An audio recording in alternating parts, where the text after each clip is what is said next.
June 28th, 1914. Archduke Franz Ferdinand was assassinated in Sarajevo by guerrilla Philip, a member of the Serbian Black Hand military. In response, Austria-Hungary gave Serbia a warning.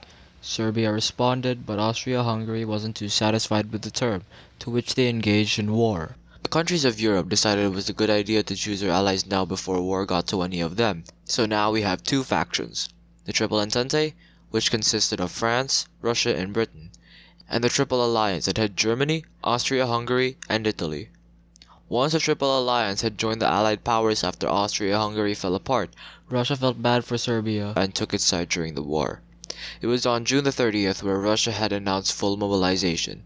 The next day, however, Austria-Hungary and Germany felt that it was needed to mobilize as well, and mobilize they did. The Germans tried to get Russia to demobilize within 12 hours, and it failed. So Germany got mad and declared war on Russia on the 1st of August. France decided it was a good idea to mobilize as well along with Russia.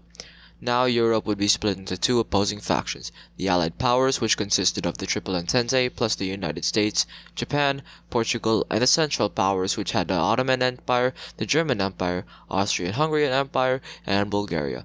It was clear that the Central powers were extremely outnumbered and surrounded, but Germany had a plan. Their plan was to focus on the west to defeat France, and then move to the east to defeat Russia. There was a minor issue though. They had to go through Belgium, so they asked. And Belgium refused, so they invaded Belgium. Then Germany declared war on France on the 3rd of August. Britain then declared war on Germany because of a treatment the people of Belgium signed with the British. They then did the same to Austria-Hungary since they were on the same side with Germany. Then Japan came in and sided with Britain. The Ottoman Empire came in and helped out with Austria-Hungary.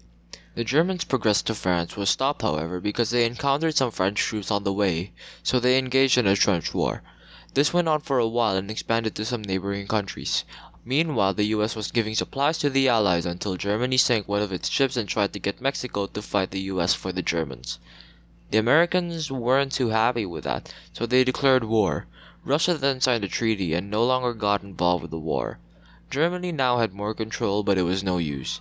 The Americans kept sending troops and Germany had nowhere else to go. One by one, the Central Powers quit, and by November the 3rd, all the Central Powers were gone. They signed an armistice which ended the war on November the 11th, 1918.